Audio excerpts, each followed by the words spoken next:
to all. I am Fatima Shana from Team A Group A. Today I am here to present on a topic, science guide us why the body feels hot during fever. காய்ச்சல் வரும்போது உடல் சூடாகிறது?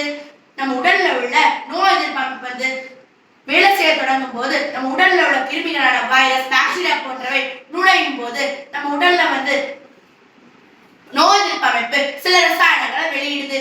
இதனாலதான் நம்ம உடம்புல காய்ச்சல் வரும்போது சூடாக உணர்ந்தோம்.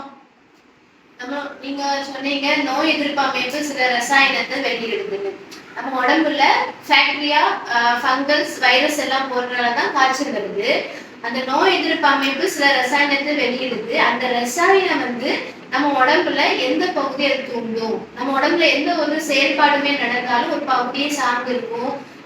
ஏதாவது ஒரு பகுதியை வேலை செய்யக்கூடியதாக தான் இருக்கும். அப்ப அந்த ரசாயன அமைப்பு நம்ம உடம்புல எந்த பகுதியை தூண்டி எந்த செயல்பாடு அதை காட்டுக்குது.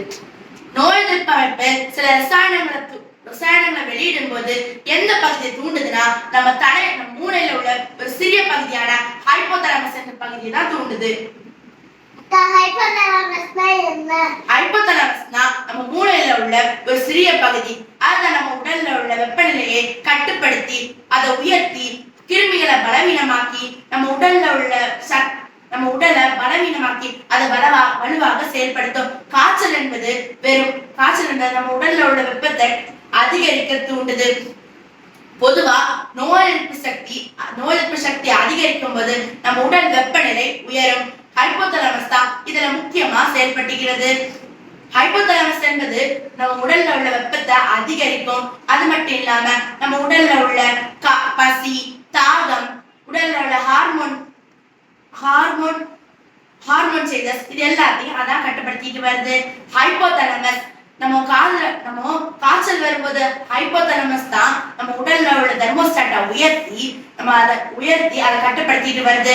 இது நோய் எதிர்ப்பு சக்தியை பயன்படுத்தி நம்ம கிருமிகளை பலவீனமாக்கும். இதனாலதான் நம்ம காய்ச்சல் என்பது நோய் மட்டுமல்ல, அது நம்ம உடல்ல உள்ள நோய் எதிர்ப்பு சக்தி உயரும் போது நம்ம உடம்பு காய்ச்சல் வரும்போது சூடாகிறது. இந்த வாய்ப்பை அளித்த குமரி அடிகள் பேர் வைக்கும் இவ்வளவு என்னோட இருந்து பேசிக்கொண்டிருக்கும் எனது குடும்பத்தினருக்கும் எனது மனமார்ந்த நன்றிகளை தெரிவித்துக் கொள்கிறேன். நன்றி.